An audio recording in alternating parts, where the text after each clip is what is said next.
বিধ্বস্ত বিমানের pilot flight lieutenant Tauqir ইসলাম সাগরের মরদেহ নেওয়া হচ্ছে রাজশাহী থেকে সহকর্মী তারেক মাহমুদ জানাবেন এই বিষয়ে আরও বিস্তারিত তথ্য। তারেক, তৌকিরের মরদেহ কখন পৌঁছাতে পারে এবং দাফনের কি অবস্থা আমাদেরকে জানাবেন।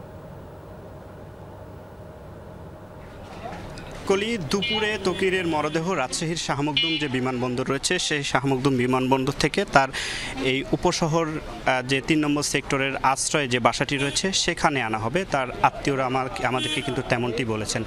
এবং আরেকটি বিষয় বলে রাখি, প্রথম অবস্থাতে সপুরা ঈদগাহ মাঠে তার দ্বিতীয় জানাজা অনুষ্ঠিত হওয়ার কথা থাকলেও যেহেতু লোক সংখ্যা বাড়বে তার আত্মীয় স্বজনরা সেটি মনে করছেন এবং সে কারণে স্থান পরিবর্তন করা হয়েছে। রাজশাহী নগরীর যে মুক্তিযুদ্ধ স্টেডিয়াম রয়েছে সেই স্টেডিয়ামে 4:30টায় জানাজা অনুষ্ঠিত হবে এবং জানাজা শেষে সপুরা গুরুস্থানে তাকে দাফন করা হবে।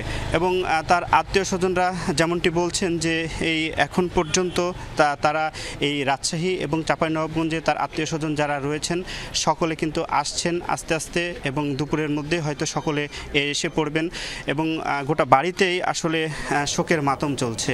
এবং পাইলট তৌকিরের আত্মীয়দের সাথে আমি একটু তার নানার সাথে তার চাচার সাথে কথা বলেছিলাম। তারা বলছেন যে বিধ্বস্ত বিমানে নিহত পাইলট তৌকিরের প্রথম জানাজা ঢাকা সেনানিবাসে অনুষ্ঠিত হওয়ার পরে রাজশাহীতে আসার পরে তার যেহেতু চাঁপাইনবাবগঞ্জের বাসা থাকলেও সেখানে আসলে লোকজন থাকে না, তার আত্মীয় স্বজন থাকে না। তার আত্মীয় স্বজন বেশিরভাগই সবাই রাজশাহীতে থাকে এবং এখানে তাদের একটি যে ভাড়া বাসা রয়েছে এবং যে এখানে সপুরা গোরস্থানে কিন্তু তাকে দাফন করা হবে। কলি, ধন্যবাদ আপনাকে তারেক।